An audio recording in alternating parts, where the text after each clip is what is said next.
Rieccoci insieme, naturalmente venerdì parliamo con i pensionati dell'Ospedale CGIL, ma questa volta anche con il sindacato. Il tema è un po' particolare, però al di là del termine piano di zona si c'era tutta una serie di situazioni che sono molto quotidiane, molto significative, molto importanti, quindi al sindacato la parola per riuscire a codificare questa attività che viene svolta, far comprendere a tutti quanti noi la valenza di queste attività che vengono svolte. Allora, qui con noi in studio abbiamo Paolo Righetti, segretario della CGIL del Veneto, ben arrivato, ben ritornato. Grazie, buongiorno a tutti e a tutte. E normalmente con lui abbiamo seguito tante questioni riguardanti la sanità e il sociale, adesso quindi è addentro da tempo a queste questioni. Collegato invece con noi da remoto abbiamo invece Gino Ferraresso, responsabile del Dipartimento Welfare dell'Ospedale CGIL. Ben ritornato Gino Ferraresso. Buongiorno a tutti e a tutti, anche a te. Grazie. Allora, incominciamo con lei segretario, perché spieghi ai pensionati, ai cittadini, agli ascoltatori, no? Cosa vuol dire, che cos'è, in che contesto si colloca un piano di zona, perché detto così, francamente, anche a me risulterebbe di difficile comprensione, sembra una cosa più tecnica, invece voi dite sempre no, attenzione, se i cittadini sanno che cos'è, come si articola tutto, sono più collaborativi e si riescono a fare anche tante belle cose utili. Allora, il piano di zona fondamentalmente sono tutte quelle attività programmate per intervenire in ambito sociale e sociosanitario. Per essere più chiari, diciamo che per quanto riguarda le materie sanitarie, il punto di riferimento è l'USL, l'ospedale, il distretto, il medico di base. Per quanto riguarda invece tutte le attività che non sono prettamente sanitarie, c'è una programmazione fatta a livello di distretto ed è in capo ai comuni da una parte e dall'altra parte le USL. Gli interventi sono fondamentalmente su 6 aree. La famiglia, dentro la famiglia troviamo i giovani, troviamo l'infanzia, troviamo le donne, troviamo poi gli anziani, abbiamo un'area che è per la disabilità, un'area che è per le dipendenze, un'altra area è per la povertà e l'inclusione sociale e l'ultima è per la salute mentale. Fondamentalmente per l'ultima non ho capito qual è. Salute mentale. La salute mentale. Ah, la salute mentale, ok, perfetto. Esatto. E, fondamentalmente comuni, USL, ma anche altri soggetti, tra cui il sindacato, si ritrovano periodicamente per programmare gli interventi in un determinato territorio che è il distretto sociosanitario. Quindi per ogni distretto sociosanitario viene fatto un piano di zona. Questo piano di zona doveva durare 3 anni. Fondamentalmente la programmazione era stata fatta nel 2010, i piani di zona. Però per una ragione o per l'altra questi piani di zona sono sempre stati prorogati fino a fondamentalmente al 2020. Ora era previsto che dal 2020 al 2022 scattassero i nuovi piani di zona, per cui la Regione aveva inviato ai comuni, alle USL, un po' di indirizzi, di linee guida sui quali poi programmare gli interventi nel territorio. È arrivato il Covid, ovviamente questo ha messo un po' in discussione tutta la tempistica e tutti gli interventi, perché il Covid interviene anche in ambito, tocca anche le questioni non solamente sanitarie ma anche sociali e sociosanitarie. E quindi la Regione cosa ha fatto? Fondamentalmente ha previsto che i nuovi piani di zona decorreranno dal 2021 al 2023. Nel frattempo, nel prossimo anno, cioè nel 2021, si farà un piano di zona straordinario. che sarà molto concentrato sulle questioni che hanno toccato il Covid, in particolare l'area della povertà, perché con il Covid sono emersi in particolare i problemi collegati alla povertà, alle nuove povertà, sociale. assolutamente. Queste quindi sono le basi sostanziali su cui si struttura.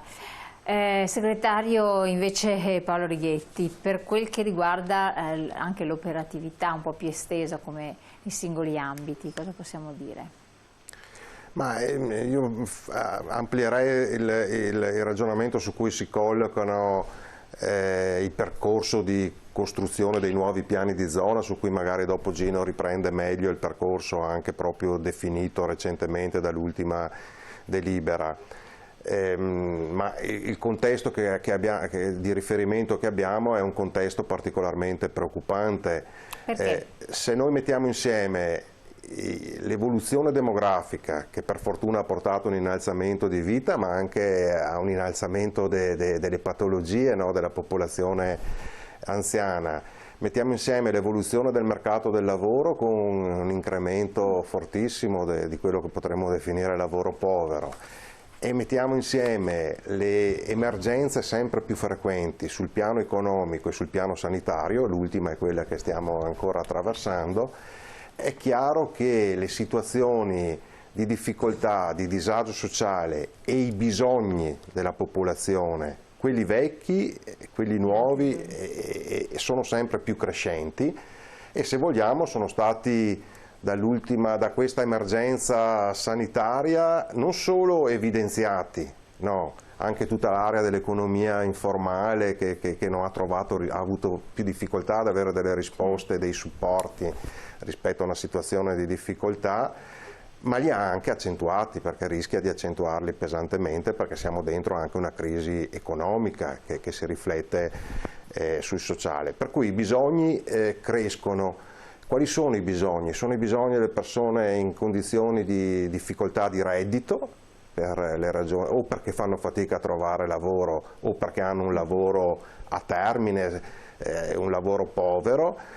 Sono cresciuti i bisogni della popolazione anziana in termini di non autosufficienza, e complessivamente a cascata sono cresciuti anche i bisogni delle persone con più fragilità. Non a caso le aree di intervento guardano anche alle persone con dipendenza, alle persone con disagi psichici, e allargando un po' lo sguardo sono cresciute le difficoltà, in particolare anche delle donne, a conciliare i tempi di vita e di lavoro.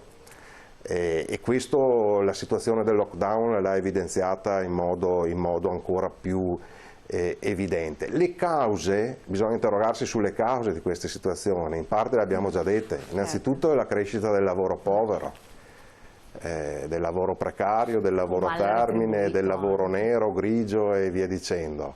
E poi bisogna pensarci una serie di anni con politiche economiche e di bilancio che progressivamente hanno ridotto e tagliato risorse ai sistemi pubblici di istruzione, di previdenza, ai sistemi pubblici anche di tutela della salute per parecchi anni, e ai sistemi pubblici di protezione sociale, gli ammortizzatori sociali, gli strumenti di contrasto alla povertà e tutto quello che ci sta dietro. Allora bisogna sicuramente intervenire sulle cause, ridefinendo le priorità. Questa straordinaria emergenza ci deve dire quali sono le priorità. Queste sono priorità, quelle del sociale, sicuramente su cui intervenire, su cui destinare più risorse. Quest'anno il governo lo ha già fatto parzialmente, non sono ancora sufficienti. Importantissimo sarà la capacità di utilizzare in modo efficace tutte le risorse che verranno o che stanno arrivando dagli strumenti europei, in un modo più ampio e migliore degli anni precedenti. Io voglio aggiungere una riflessione che riguarda, perché sennò sembra una fotografia astratta. Questa situazione riguarda anche il Veneto, riguarda fortemente anche il Veneto. No, il lavoro povero è presente fortemente anche in Veneto, tanti part-time volontari, cioè che non l'hanno scelto ma è l'unico lavoro che hanno, crescita dei contratti a termine o dei contratti intermittenti, una fascia difficile da quantificare ma che esiste di lavoro nero e di lavoro grigio, e questo determina una condizione di reddito molto difficile. Gli anziani, l'abbiamo detto, hanno più bisogni anche in termini di assistenza, però su 32.000 posti letto accreditati dalla Regione nelle IPAB, nelle case di riposo, solo 25.000 sono coperte dalla quota, come stiamo dicendo da tempo, dalla quota sanitaria coperta dalla Regione. L'assistenza domiciliare ha parecchie carenze, la filiera dell'assistenza territoriale, molte delle strutture intermedie, ospedali di comunità, ospiti, non sono ancora stati realizzati. L'assistenza domiciliare c'è, ma è ancora inferiore alla media nazionale per quanto riguarda le ore concrete di supporto e di assistenza domiciliare. C'è una difficoltà forte a trovare posti negli asili nido pubblici, perché c'è una carenza di asili nido pubblici in rapporto alla popolazione. I costi di compartecipazione sia alle strutture sanitarie o sociosanitarie, sia alle strutture educative, insomma gli asili sono molto alti, per cui rendono più difficile. Per cui questa è la situazione. La casa, che è uno dei fattori principali della condizione di povertà, c'è uno scarto fra la domanda e l'offerta qua in Veneto di 14.000 domande inevase, insomma c'è un quadro che anche nel Veneto, che viene rappresentato politicamente e mediaticamente come una regione di eccellenza, no? E ha anche delle eccellenze, e anche in Veneto le situazioni di criticità e le preoccupazioni, soprattutto anche in futuro, sono molto alte, per cui chiamano la politica, la rappresentanza politica istituzionale. Abbiamo appena rinnovato il Consiglio regionale con un consenso della maggioranza che c'era prima altissima, del Presidente Zaia, e porta anche una grande responsabilità a assumere queste come delle priorità di intervento e a realizzarle anche più tempestivamente che in passato, perché spesso c'è un grande scarto fra quello che si programma, no? Che si dichiara, e quello che poi si realizza, perché le difficoltà sono mille, però c'è